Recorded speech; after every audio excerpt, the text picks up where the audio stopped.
Hello dear students. So target 2026 में आज हम 2024 का previous year question paper solve करने वाले हैं। ओके, इसका हम ये पार्ट 1 कवर करने वाले हैं।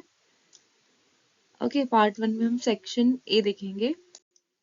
सेक्शन ए के आज हम क्वेश्चन करेंगे। 16 क्वेश्चन है इसमें और सब 1-1 मार्क के हैं। ओके, तो क्वेश्चन 1 पे चलते हैं। In which of the following plants are both male and female flowers born on same plant। तो एक ही प्लांट पर मेल और फीमेल दोनों हैं and the mode of pollination can be geitonogamy and xenogamy। तो ऐसा हमें पपाया, डेट पाम या स्पिनच में तो नहीं देखने मिलता। ये कहाँ मिलता है? मेज में मिलता है कि दोनों एक पर हैं लेकिन यहाँ पर जिटोनोगेमी जीनोगेमी होती है। ओके, नेक्स्ट क्वेश्चन पे चलते हैं। Which one of the following hormone is secreted by the human placenta that helps in the maintenance of pregnancy? तो रिलैक्सिन, क्या रिलैक्सिन ये काम करता है? प्रेगनेंसी को मेंटेन करता है? नहीं, ये तो लास्ट में बिल्कुल जो होता है लेबर कंट्रैक्शन, मतलब रिलैक्सिन जो होता है वो सॉफ्टनिंग ऑफ सर्विक्स और पेल्विक लिगामेंट जब बर्थ होता है तब ये काम करता है। ह्यूमन क्रोनिक गोनाडोट्रोपिन यानी कि HCG जो होता है, हाँ ये जो होता है ये प्रेगनेंसी को मेंटेन करने का काम करता है। शुरू में तो जब प्लेस स्टार्टिंग में जब इम्प्लांटेशन होता है, ठीक है, तो यहाँ पे क्या होता है, तब तक पूरी तरह मतलब ये जो प्लेसेंटा है ये क्या करेगा, प्लेसेंटा इसको सिक्रेट करेगा HCG को, है ठीक है, और कॉर्पस ल्यूटियम को मेंटेन करेगा और वो कंटिन्यू क्या काम करेगा, प्रोजेस्टेरोन को सिक्रेट करेगा और प्रेगनेंसी को मेंटेन करता है। ठीक है, क्योंकि फिर वो जो है जो यूट्राइन लाइनिंग जो होती है उनको इंटेक्ट बनाए रखने में हेल्प करती है, जो एंडोमेट्रियम लाइनिंग होती है। तो यहाँ पर मेन हमें याद क्या रखना है कि मतलब कौन सा हार्मोन होता है जो प्लेसेंटा सिक्रेट करता है प्रेगनेंसी को मेंटेन करने के लिए, तो वो होता है हमारा HCG। ऑक्सीटोसिन को देखते हैं, तो ऑक्सीटोसिन जो होता है वो लेबर कंट्रैक्शन और मिल्क इजेक्शन में हेल्प करता है। एंड ह्यूमन प्लेसेंटल लैक्टोजन, इसका तो नाम से हमें पता लग रहा है लैक्टोजन यानी कि मिल्क से रिलेटेड है ना, तो ये मेमोरी ग्लैंड को सपोर्ट करता है, उनका मतलब मेमोरी ग्लैंड को डेवलपमेंट कराएगा और फिर जो है मैटरनल मेटाबॉलिज्म को भी अल्टर कर देता है। तो मेन तो ये है कि मेमोरी ग्लैंड का डेवलपमेंट करता है। नेक्स्ट क्वेश्चन पे चलते हैं। The periodic abstinence by a couple for family planning should be from। तो कब फैमिली प्लानिंग के लिए पीरियडिक एब्सटिनेंस क्या रहती है? देखो 28 डेज की साइकिल होती है। ओके, जो साइकिल होती है और वहां पर 14th जो डे होता है, जब कहा जाता है कि ये मतलब अराउंड 14th डे के आसपास जो होता है ओवोल्यूशन होता है। ठीक है, मतलब जो ओवम होगा वो रिलीज होगा इसमें 14th डे के आसपास।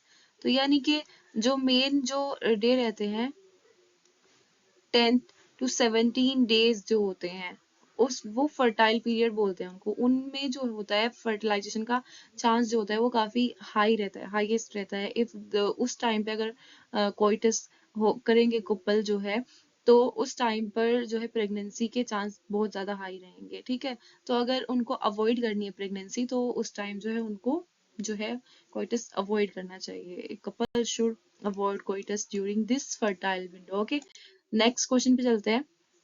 यहाँ पे इन्होंने कैरियोटाइप दिया है, ठीक है, और ये बताया उनके करेक्टर्स। तो जब 45 ऑटोजोम है, ये ऑटोजोम है 45, नॉर्मल ऑटोजोम कितने होते हैं 44, यानी कि एक ऑटोजोम यहाँ पे ज्यादा है, यानी कि किसी में ट्राइसोमी होगी। ठीक है, plus XX broad palm with characteristic palm increase. तो ये किसका मतलब ये दिया है करेक्टर इन्होंने, इन्होंने दिया है कि ये जो है क्या है, डाउन सिंड्रोम। ठीक है, डाउन सिंड्रोम में होता है ऐसा, तो ये वाला तो करेक्ट है क्योंकि यहाँ पे एक ऑटोजोम ज्यादा है, ट्राइसोमी है, ये डाउन सिंड्रोम हुआ। Then next 44 autosome plus XXY और ओवरऑल फेमिनाइन डेवलपमेंट, तो ऐसा तो नहीं होता, ये मेल है, वैसे तो मेल दिखेगा लेकिन कैसा मेल होगा, ये स्टेराइल मेल होगा, है ना, स्टेराइल मेल होगा। तो ये हुआ रोंग, और हमसे यही पूछा है कि इनकरेक्ट बताना है, तो ये वाला इनकरेक्ट हुआ। फिर देखते हैं 44 प्लस XO, तो ये जो होता है स्टेराइल फीमेल होती है, जिसमें ओवरी जो होती है रुडिमेंट्री होती है, ठीक है, और मतलब ये फीमेल जो होती है स्टेराइल होती है, ठीक है, ये भी सही है। देन ये 44 प्लस XY, ये तो नॉर्मल मेल होता है, तो यहाँ पे हमें इनकरेक्ट ही ढूंढना था, तो इनकरेक्ट कौन सा हुआ, बी हुआ इसका आंसर। नेक्स्ट क्वेश्चन पे चलते हैं। उन्होंने पूछा है 20 20 different types of naturally occurring amino acid होते हैं, ठीक है, और 4 डिफरेंट टाइप्स की बेस होती है डीएनए में। तो जो कॉम्बिनेशन, एक कॉम्बिनेशन है जिसमें मतलब इनका कॉम्बिनेशन क्या था, 3 such base code for specific amino acid, 3 bases का कॉम्बिनेशन रहता है। जैसे कि एग्जांपल हम ले लेते हैं AUG, 3 बेसिस का कॉम्बिनेशन है ना, इसमें 3 बेस है, तो यानी कि हमारा जो कोडोन होता है वो कैसा है, ट्रिपलेट होता है ना, क्योंकि 3 बेसिस का वहां पर कॉम्बिनेशन प्रेजेंट है। जब बात करते हैं 20 डिफरेंट टाइप के अमीनो एसिड होते हैं, लेकिन if instead there are 96 different types different amino acid हो, अगर कितने अमीनो एसिड हो जाए, 96 अमीनो एसिड हो जाए, तो क्या आपको लगता है कि चार चार तरह की बेस है और वो ट्रिपलेट ऐसा काम कर, कितने बनेंगे उससे ट्रिपलेट होकर, 64 बनेंगे, नहीं ना। लेकिन उन्होंने वो नहीं पूछा, इन्होंने हमें खुद गिवन दिया है कि 96 different amino acid and 12 different base, मतलब ये कंसीडर करने के, अगर ऐसा होता 12 कितनी, 12 डिफरेंट बेसिस हैं, बेसिस कितनी है यहाँ पे, 12 टाइप की है।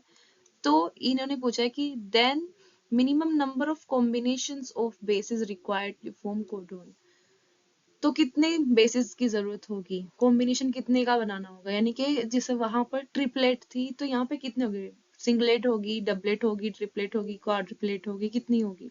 तो इफ हम देखते हैं सिंगलेट 12 की पावर 1, तो 12 ही 12 कोडोन होंगे, तो 12 96 अमीनो एसिड के लिए कोड तो नहीं कर सकते हैं, तो फिर 12 की पावर हम करते हैं 2, तो यानी कि 12 12 जा 144 कोडोन, डिफरेंट टाइप के कोडोन। तो मिनिमम तो हमें इतना ही लेना पड़ेगा, ठीक है, 2 ही लेने पड़ेंगे, 1 से नहीं काम बनेगा, फिर 2 ही, यानी कि 12 की पावर हम 2 लेंगे, यानी कि कितनी यहाँ पर जो कोडोन रहेगा वो कैसा रहेगा, डबलेट रहेगा, है ना, डबलेट, यानी कि 2। आंसर यहाँ पे कितना होगा कि कितनी बेसिस जो है कॉम्बिनेशन के लिए चाहिए मिनिमम, तो यहाँ पे 2 चाहिए, यहाँ पे दिया भी है 12 डिफरेंट बेसिस है, 96 amino acid, codon length n base, total possible codon 12 की पावर n, एंड जो ये है अगर हम 1 रखते हैं तो ये इनफ नहीं होगी, अगर हम 2 रखेंगे तो मिनिमम हमें मतलब 2 रखनी होगी, ठीक है, तो ये होगा answer. Then next, the type of bond represent by the dotted line, तो ये हमसे ये बॉन्ड पूछी है।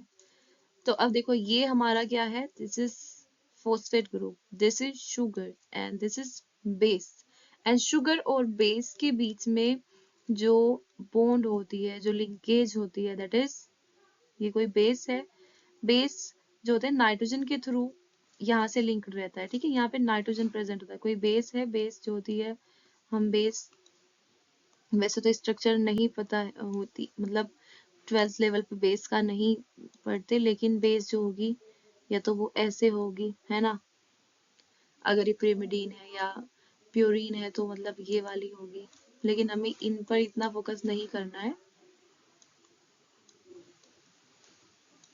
ऐसे कुछ रहेगी बेस जो है, एंड यहाँ पर वो नाइट्रोजन प्रेजेंट होगा, है ना, नाइट्रोजन होगा, तो यहाँ पर जो लिंकेज होती है दैट इज एन ग्लाइकोसिडिक, क्योंकि देखो ये शुगर है और ये एन से जुड़ी है, तो यानी कि यहाँ पे लिंकेज होगी एन ग्लाइकोसिडिक लिंकेज, ये वाली लिंकेज जो होती है। देखो हाइड्रोजन बॉन्ड की बात करें तो हाइड्रोजन बॉन्ड तो ये नहीं है, क्यों नहीं है भाई ये हाइड्रोजन बॉन्ड, क्योंकि हाइड्रोजन बॉन्ड यहाँ पर जब ये डीएनए हाइड्रोजन बॉन्ड जो होती है वो कोई वैसे मतलब वो सिर्फ एक अट्रैक्शन है, दैट इज वो कोई बॉन्ड नहीं बनी है किसी की, एक प्रॉपर वैसे वाली बॉन्ड नहीं होती है, ठीक है, वो अट्रैक्शन फोर्स है, वो मतलब एक उनके बीच में उनको रख रहा है अट्रैक्ट करके, ठीक, पेप्टाइड बॉन्ड नहीं है ये कोई, मतलब पेप्टाइड बॉन्ड कहाँ पे प्रेजेंट होती है, अमीनो एसिड्स के बीच में प्रेजेंट होती है।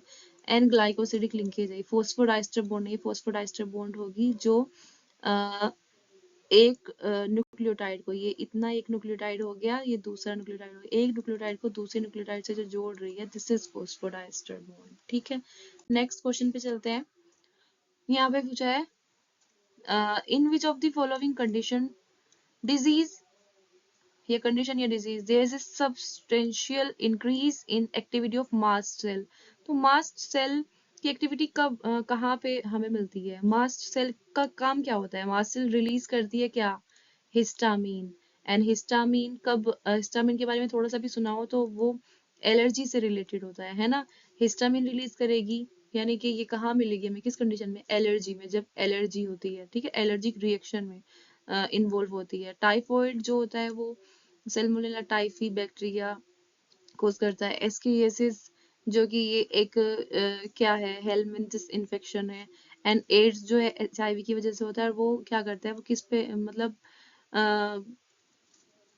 किसको टारगेट करता है? ये टी हेल्पर टी सेल जो होता है उसको टारगेट करता है। तो यहाँ पे जो आंसर होगा, और answer is allergy.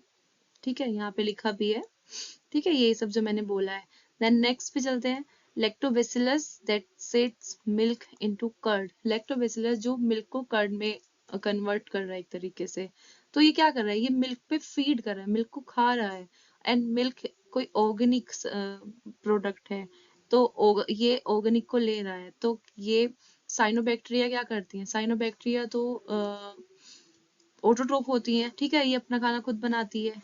Archie bacteria भी नहीं है ये, ठीक है, कीमोसिंथेटिक बैक्टीरिया नहीं है, केमिकल के थ्रू अपना फूड नहीं बना रहे हैं। ये क्या है, क्योंकि organic layer, that is heterotrophic bacteria. ठीक है, तो आंसर जो हुआ हमारा ये हो गया। देन नेक्स्ट में चलते हैं। Which one of the following transgenic animal is being used to test the safety of polio vaccine. तो सेफ्टी के टेस्टिंग में कौन यूज होता है? मोस्टली जब हम ये काम करते हैं तो हम माइस को एज मॉडल यूज करते हैं, है ना। तो यहाँ पे लिखा है माइस जो है वाइडली यूज मॉडल ऑर्गेनिज्म है, ठीक है, जो पोलियो वैक्सीन वगैरह की सेफ्टी के लिए हम देखते हैं। एंड अदर ऑप्शंस को हम देखते हैं तो शिप, गोट, पिग वगैरह जो है वो ट्रांसजेनिक पर्पस, जैसे कि कोई थेरेप्यूटिक प्रोटीन वगैरह प्रोड्यूस मतलब करानी हो, उसके लिए हम यूज करते हैं इनका। ठीक है, restriction endonuclease hints second always cut DNA molecule at the particular point by specific sequence। एक specific sequence होती है जो जिसमें 6 base pair होती हैं, ठीक है, तो ये याद होनी चाहिए, 6 base pair रहती है यहाँ पर। नेक्स्ट क्वेश्चन पे चलते हैं। The improved trait that is found in genetically modified transgenic group golden rice। तो यहाँ पर क्या होता है इम्प्रूव? विटामिन ए जो होता है, विटामिन ए हाई होता है, ठीक है। नेक्स्ट में चलते हैं। The rate of formation of new organic matter by consumer. तो देखो क्या होता है, जब कोई प्लांट है, ठीक है, प्लांट ने फोटोसिंथेसिस किया और उसने प्रोड्यूस किया जो भी ऑर्गेनिक मैटर है, तो उसको हम बोलते हैं ग्रोस प्राइमरी प्रोडक्टिविटी। ये काम किसने किया? प्लांट ने, ओवरऑल। लेकिन जब क्या होता है, प्लांट ने प्रोड्यूस किया जितना, और फिर उसमें से यानी कि जीपीपी उसने प्रोड्यूस किया ओवरऑल, उसमें से माइनस कर दो रेस्पिरेशन, उसने जो अपना एनर्जी वगैरह यूज की, तो that is called net primary productivity. ठीक है, उसने जो यूज कर लिया उसके बाद जो बचा है, यानी कि जो अवेलेबल है फॉर कंजप्शन टू हेट्रोट्रोफ, यानी कि कोई भी हर्बीवोर हो सकता है, कोई डिकम्पोजर हो सकते हैं, जो उसको जो भी उस प्लांट को खाएगा, उसके लिए जो अवेलेबल है that is net primary productivity. Then तीसरा होता है सेकेंडरी प्रोडक्टिविटी। अभी क्या होती है, यानी कि जिसने, जो कंज्यूमर है, उसने खाया, जिसको भी खाया, एंड खाने के बाद जो है उसने न्यू ऑर्गेनिक मैटर जो उसके अंदर बना है, जो उससे कोई और ले सकता है, जो उसे खा सकता है, that is called secondary productivity. तो यहाँ पूछा क्या है? Rate of formation of new organic matter by consumer. अब देखो, न्यू ऑर्गेनिक मैटर जो कि कंज्यूमर ने बनाया है, तो वो प्राइमरी प्रोडक्टिविटी तो नहीं हो सकती। प्राइमरी की बात जहां आती है, यानी कि वो प्लांट जो है, ऑटोट्रोप जो है वो प्रोड्यूस कर रहे हैं, ठीक है, तो ये तो नहीं होगा। नेट प्राइमरी प्रोडक्टिविटी ये भी नहीं होगा। सेकेंडरी प्रोडक्टिविटी, इन दोनों में से एक हो सकता है। अब सेकेंड क्या है? The biomass available for consumption of herbivore as well as decomposer, यानी कि जो बायोमास अवेलेबल है हर्बीवोर के लिए, डिकम्पोजर के लिए, तो वो उस बायोमास को हम क्या बोलेंगे, नेट प्राइमरी प्रोडक्टिविटी या फिर ग्रोस? ग्रोस तो नहीं बोलेंगे, ग्रोस तो ओवरऑल होता है, तो ये वाला भी गलत हुआ। वो होगा नेट, जो मतलब प्लांट ने अपना यूज कर लिया है उसके बाद जो वो अवेलेबल है किसी के लिए, जो उसे खाएगा, कंज्यूमर के लिए जो अवेलेबल है, तो answer is C. Then next question पे चलते हैं। यहाँ पे असर्शन रीजन आ गया हमारे। The laws of our country permit legal adoption and it is as yet one of the best method for childless couple looking for parenthood। हाँ, तो मतलब हमारी कंट्री जो है वो जो है अडॉप्ट करने को मतलब यहाँ पे मतलब ये लीगल है, एंड मतलब लीगली हम अडॉप्ट कर सकते हैं, ये इसकी परमिशन है, ताकि जिनके पास बच्चे नहीं है यानी कि उनको मतलब वो अडॉप्ट कर सके, ठीक है।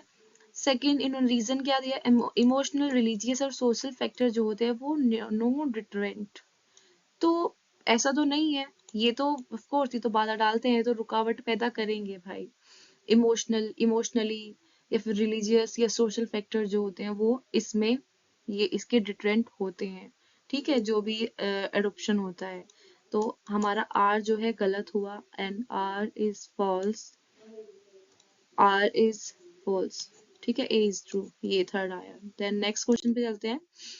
Linked gene do not show dihybrid F2 ratio. अब जब हम बात करते हैं नॉर्मली, जब मेंडल ने डाई हाइब्रिड क्रॉस किया था, उसने जो लिए थे प्लांट, उसमें भी प्लांट था, उनमें जो थे वो लिंक्ड जीन नहीं थे, वो अनलिंक्ड थे, वो भी अलग अलग क्रोमोसोम पे प्रेजेंट थे, ठीक है।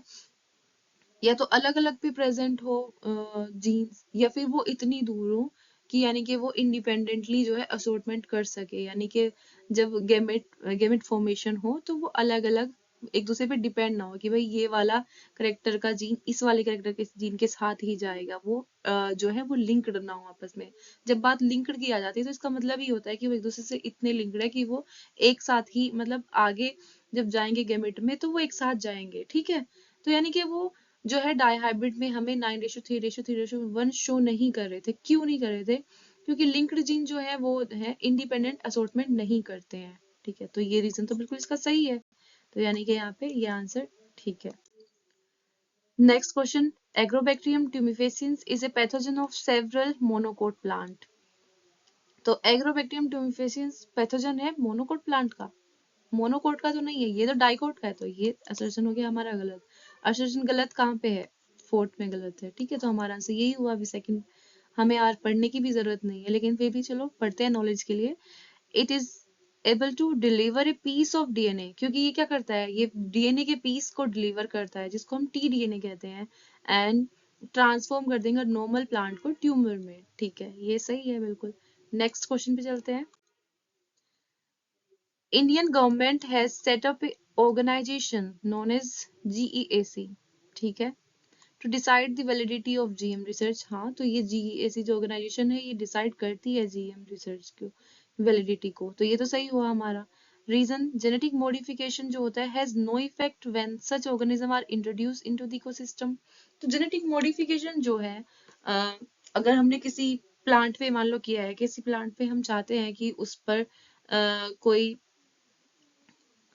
कोई प्लांट है एंड उस पर कोई भी इंसेक्ट, कोई भी मतलब ऐसा है वो उस पर अटैक करता है, कोई पैरासाइट है वो अटैक करता है और हम चाहते हैं उसको प्रोटेक्ट करना, हमने उसमें कोई जीन मॉडिफिकेशन किया, तो अब वो जो है वो जो भी उस पर पैरासाइट अटैक कर रहा था, हमने ऐसा मॉडिफिकेशन किया कि वो पैरासाइट अब उस पे उसको ईट नहीं कर सकता, उसे खा नहीं सकता है।